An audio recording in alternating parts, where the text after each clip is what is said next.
SEP Fanfic Readings presents 1,000 Words by Olive Juice 28. Chapter 7. Giving and Receiving. The last few weeks of August found both Harry and Hermione rather busy.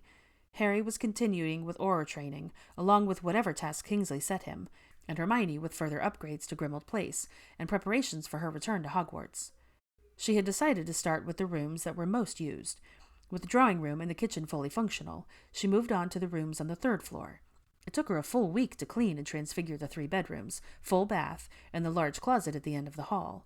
The walk-in linen cupboard had clearly been left to rot since before Sirius had moved out, and she had uncovered 2 doxy nests, multiple skeletons from small rodents, and what appeared to be the rest of a house elf heads that hadn't made it to the wall along the stairs. That discovery had sent her shrieking down to the kitchen, where Creature had to fetch a very strong cup of tea, and had even managed to pat her awkwardly on the knee as she sat there shaking. He offered to help her with whatever she was doing, but she didn't feel right letting him see the remains of what could possibly be members of his family. After gulping her tea, she had sucked in a fortifying breath and staunchly marched back up the stairs, flung open the closet door, and vanished everything in front of her without even looking at it. There was a distinct possibility that spell had also removed a very old tapestry with the Black family crest on it, but she didn't think Harry would care, and she decided she would never mention it to Creature.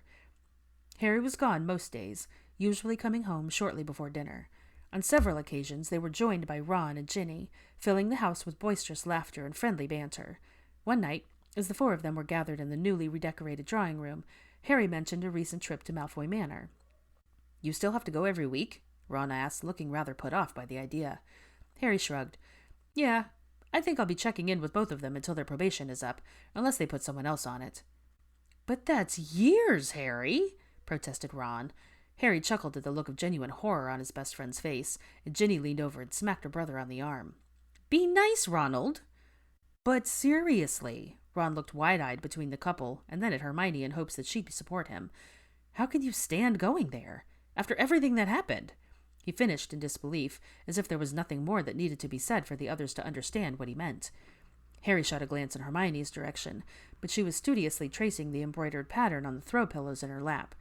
"It's really fine, Ron," and held up his hand to stall his friend before Ron could start ranting again. "Narcissa has been nothing but nice to me, and Malfoy isn't nearly as much of a prat as he used to be. You saw him that day at the shop. You can't say he wasn't decent to you. He even thanked you. It's not like we hang out in the room where it all went down." "He's all right," Harry trailed off, seeing the glazed look come over Ron's face and realizing he wasn't going to get much further convincing him tonight. Ron shook his head, again looking to Hermione for allegiance, but she was now looking at Harry with a thoughtful expression. I know," Ron said, still looking dumbfounded. "But just be careful. Malfoy might not be hexing you in the hallway, and I accepted his thanks, but I wouldn't trust him with my garden gnomes, much less anything else. He's just on good behavior right now because they released him. What's that muggle saying, Hermione?" She looked at him now, cocking her head in question. "You know," he continued, flapping his hands at her. "Cheetah's having spots or something." Hermione laughed, as did Harry a second later, as he caught on to what Ron was trying to say. "You mean a leopard can't change his spots?" she provided. "Yeah!" Ron snapped his fingers. "That's the one. Although, in this case, I'd say the snake can't change the scales." His eyes narrowed. "I mean it, Harry. Be careful." Ginny sighed dramatically and rolled her eyes. Yes, Ronald, thank you for your concern. I'm pretty sure Harry can handle himself being around big, bad, scaly Malfoy." She stretched and stood up, signaling an end to the evening. Ron threw his hands up in surrender. Fine, I'll quit. It's just, habit." He grimaced sheepishly and hoisted himself off the couch. Harry snorted and stood up next to Ginny, taking her hand and leading her to the fireplace. Ron and Hermione faced each other, both feeling slightly awkward as the young couple spoke in low tones in front of the fireplace. Ron stuffed his hands into his pockets, and Hermione wrapped her arms around herself and looked down at her feet. "So, I'll see you around then, yeah?" Ron asked her. "Of course," she smiled up at him. "You need to come back over to the shop and see all the new displays. It's still slow going, but George is doing a bit better." "I'd like that," she nodded. "I'll try to pop over before I head back to school." Ron grinned and bumped his shoulder into hers in a friendly gesture. "Good night, then," and he followed his sister through the bright green flames. Shortly after Draco's conversation with her, Narcissa had contacted the artist responsible for most of the portraits hanging in the halls of Malfoy Manor. The spindly yet very expensive man had assured her he could have the commissioned work completed in just about a week, if she would please give him a picture or likeness of the subject. At this, Narcissa blanched. Of course she had no pictures of Fred Weasley, and wasn't sure where to go about getting one without word getting out of what Draco was doing. Thankfully, Harry was due for tea that afternoon, and over the course of scones and biscuits, Draco and his mother explained to their ministry official friend exactly what they had planned and asked him for help. Harry digested the news with obvious emotion and had to restart his response several times before he could get the words out without tearing up. "Malfoy, this is incredible." Green Eyes pierced Grey One sincerely. "You have no idea. Yes, I can definitely help you. Give me just a moment." He had immediately rushed out of the room, leaving mother and son to stare bemusedly at each other. After sitting in thoughtful silence for several minutes, the elegant witch spoke. "I'm glad he thinks it will go well," started Narcissa, but she was cut short as Harry came bustling back towards them, several items in his hands. He moved his teacup and a plate of half-finished biscuits to the side and spread the articles he had brought out for them to see. There were several photographs of Harry with various members of the Weasley family, in the stands at the Quidditch World Cup, in front of a brightly lit Christmas tree, hanging around the front garden of the Burrow. There was a picture of the whole family at Bill and Fleur's wedding, and another one just of Fred and George the night of the Yule Ball. Lastly, there was the picture of Fred the Daily Prophet had used when the names of those who died in the battle had been released. "Will these work?" Harry asked. "I'm sure they will," replied Narcissa, wiping her eyes with her napkin as she took in the vivacious redhead, whose life had been snuffed out far too soon. She might not have ever been on friendly terms with any of the Weasleys, but as a mother she could not imagine losing her son. It was the main reason she was so supportive of this idea of Draco's, to try to give the family back at least a small piece of their young man. "Right then," Harry smiled. "You can give these to the artist for as long as he needs, but then I'd like them back." "Of course," Narcissa agreed, and Draco nodded. He too had been struck once again by the finality of death, and the tremendous loss the past year had burdened them all with. Seeing Fred's face in front of him like this had reinforced his idea and had given him a sense of purpose.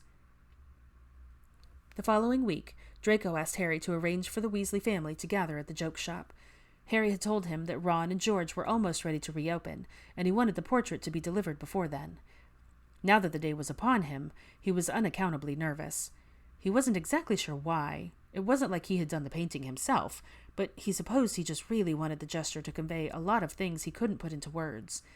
The artist had hung the portrait on the empty space of the wall of the shop, but had left it covered with a dark purple cloth, which matched rather well with the store's interior.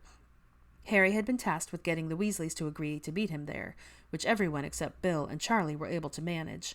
Draco and his mother were waiting in the stockroom, listening to the family as they gathered in front of the store.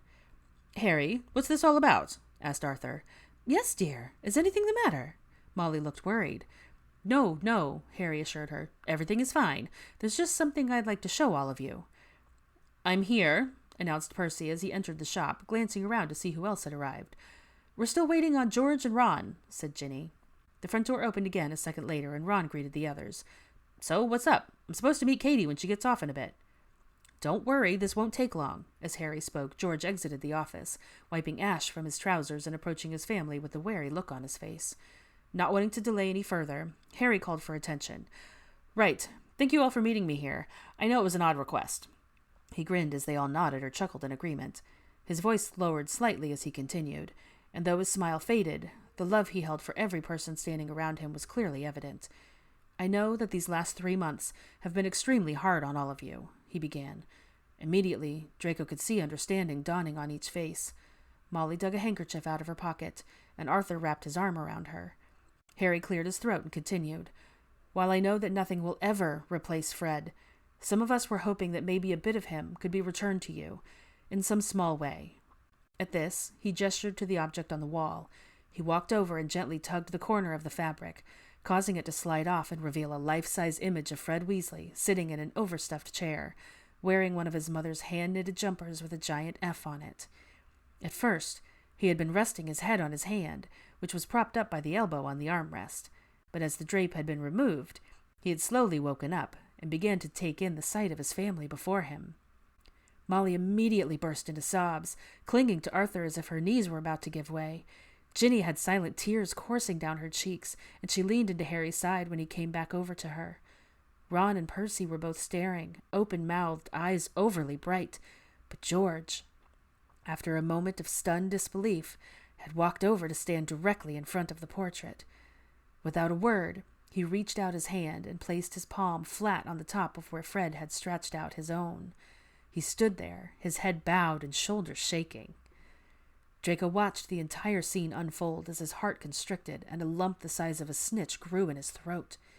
His eyes burned, and as he agitatedly wiped the back of his hand across them, he heard his mother sniff quietly beside him. He turned to see tears making their way down their face as she, too, observed the family. "How?" began Arthur in a choked whisper, looking imploringly at Harry, who was almost as emotional as the rest of them. "It wasn't me," said Harry, looking past Arthur to where he saw Draco and Narcissa in the doorway of the stockroom. He nodded, encouraging them to come forward. They did so, reluctantly, and paused several feet away from the Weasleys.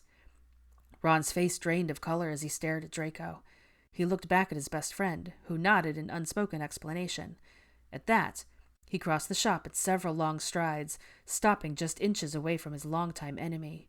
His lips were trembling, tears spilling over his lashes, his hands both clenched in fists. For a split second, Draco was wondering if Ron was going to punch him, but instead he was wrapped in a rib-crushing hug. It only lasted about 2 seconds, but it said all the youngest Weasley son needed to. When he released Draco, he took a step back, nodded once, and then went to stand next to George, flinging his arms around his brother's shoulders. Ginny approached Draco next, her gaze roving across his face as if looking for answers to her unspoken questions.